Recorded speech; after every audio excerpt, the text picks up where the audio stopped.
pas les gens, c'est vrai que Ce sont des évocations poétiques.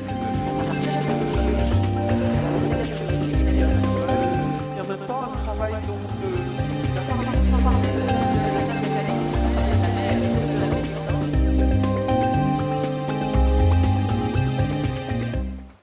Bienvenue au musée Regard de Provence. Bernard Metaner, co-commissaire des deux expositions, L'art mange l'art et De la table au tableau. Je vous invite à faire une visite de l'exposition L'art mange l'art, où vous allez voir des photographies, des peintures, des installations, des choses assez remarquables, très contemporaines pour la plupart. Il y a une centaine d'artistes dans l'exposition L'art mange l'art, et avec des artistes internationaux. On a un Chinois remarquable que l'on verra tout à l'heure, des artistes d'ici, de Marseille ou de la région. Et tout ça crée un ensemble d'échos qui rappellent et qui soulignent le thème de l'exposition et la gastronomie qui a été initiée cette année, la gastronomie, par le département des Bouches-du-Rhône.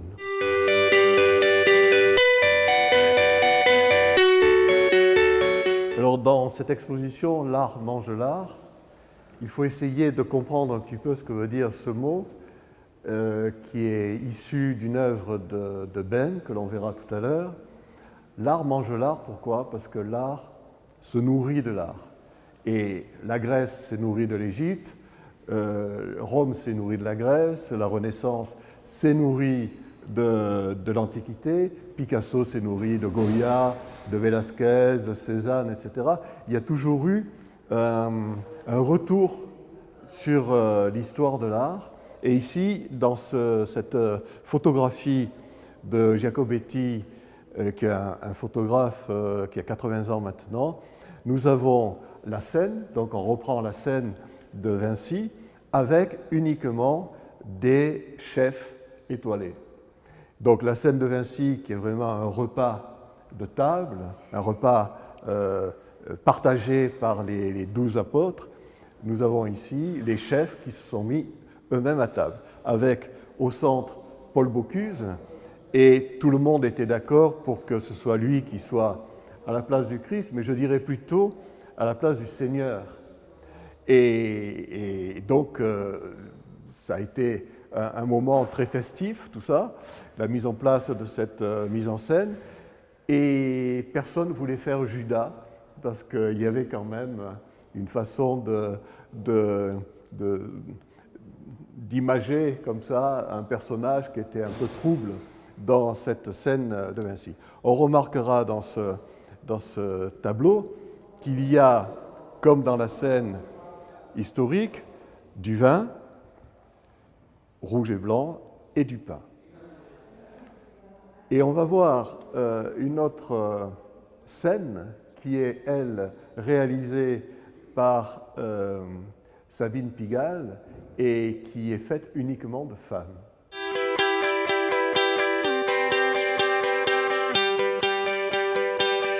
Alors, Sabine Pigalle a fait également une grande photographie qui reprend la scène que l'on connaît bien, la scène historique du Christ, avec uniquement des femmes. Mais ce qui est intéressant, et ce qu'elle travaille beaucoup, ce sont des rajouts de choses anciennes. Ici, ce sont des captures de peinture du XVIIe, hollandaise le plus souvent, et des personnages qui, eux, sont d'aujourd'hui.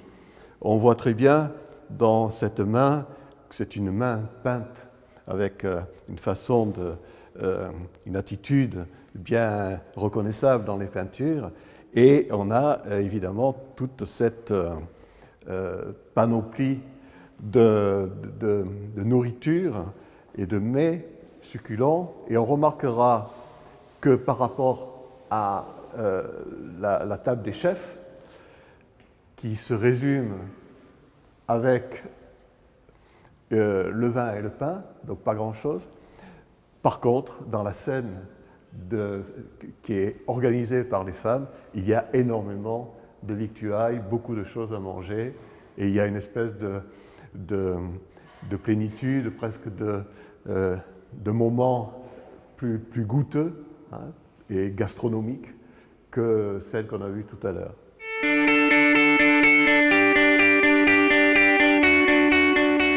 Donc une photographie de Cécile Hess et Gaël Romier, qui est assez inattendue, un peu baroque et un peu surréaliste, où on voit une femme qui n'a pas de tête, donc elle peut représenter toutes les femmes, qui épluche des talons aiguilles.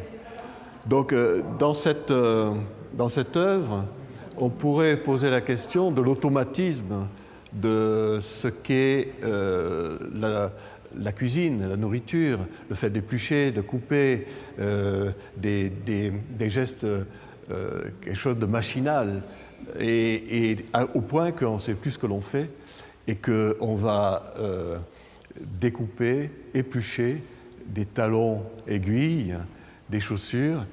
Et peut-être y a-t-il dans ce jeu de mots qu'on a l'estomac dans les talons, donc il faut manger, il faut aller faire de la cuisine. Donc on est devant une œuvre assez particulière qui bouscule un petit peu les attendus et qui nous fait voir un peu la dérision de cet automatisme, ce quotidien maintes fois refait, que la femme, et on le dit, est un petit peu astreinte à cette espèce de ballet, de chorégraphie, sans qu'elle en ait vraiment envie, quoi.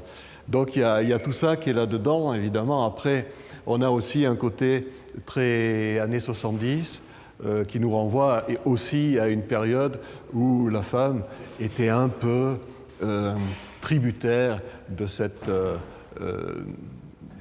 ces repas à faire systématiquement tout le temps, le matin, le soir, etc. Ce qui a changé aujourd'hui, parce que de toute façon, on mange beaucoup moins et on est beaucoup plus vegan et tout ce qui est propre à la nouvelle nourriture. Ben, l'art mange l'art. C'est une œuvre de la collection Regard de Provence.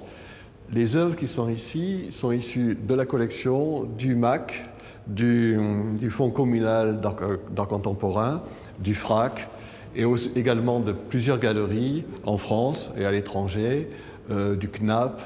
Donc on essaie de réunir aussi les grandes collections institutionnelles ou privées. Donc là, dans l'art mange l'art, il y a l'idée que si l'art mange l'art, l'art n'existerait plus.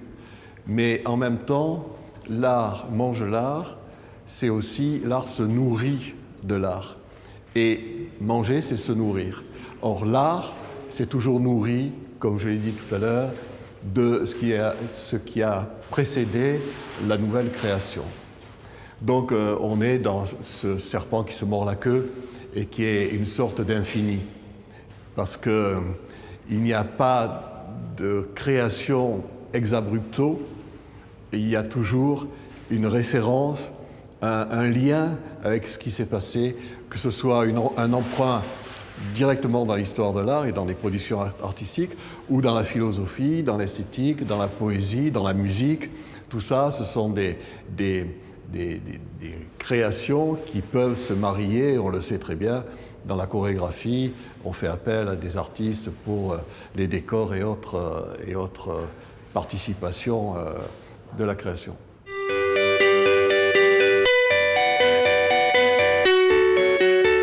Alors ici, nous avons profité d'une page que l'on retrouve toutes les semaines dans M, le magazine du Monde, qui est une page illustrée par Patrick Pletin à partir d'ingrédients culinaires qui ne sont pas très connus, qui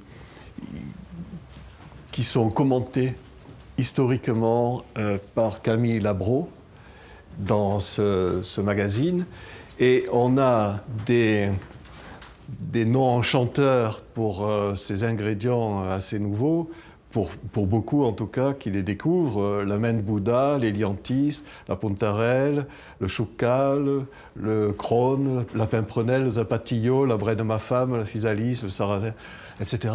Des noms qu'on ne connaît pas tellement et qui sont, paraît-il, des saveurs absolument extraordinaires. Donc c'est vrai que dans la gastronomie, il y a le savoir-faire, bien sûr, mais il y a toujours ces saveurs qu'on arrive à composer et harmoniser pour que le plat soit au mieux de son goût, de sa forme et de sa plénitude.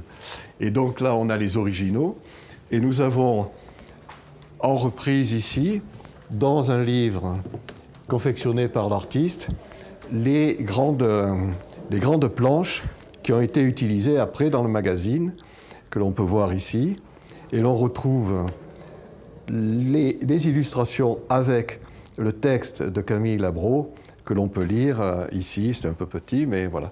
Donc, c'est intéressant, c'est parce que on est dans une actualité où, depuis août, qu'il y a cette page dans M, le magazine, et qui va se continuer jusqu'en septembre prochain.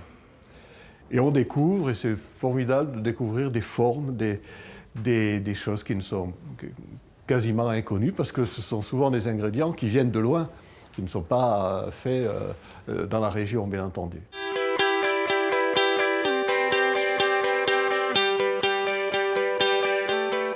Alors, on est devant une œuvre de Liu Bolin, qui est un Chinois, qui a la particularité de se fondre dans le décor. Là, quand on regarde, nous sommes devant un rayonnage de biscuits, d'ingrédients pour manger. Évidemment, ce sont des produits chinois. Et on a l'impression que rien ne se passe qu'en dehors de cette photo qui pourrait être banale. Et en fait, on s'aperçoit en bas qu'il y a 2 pieds. Et quand on remonte petit à petit, on s'aperçoit qu'il y a ici une tête. Et en fait, l'artiste se présente devant un décor et se fait peindre sur lui, il a une blouse blanche, exactement ce qui est derrière lui. Et on peut dire qu'il se cache devant les choses, alors qu'en principe, on devrait être caché derrière.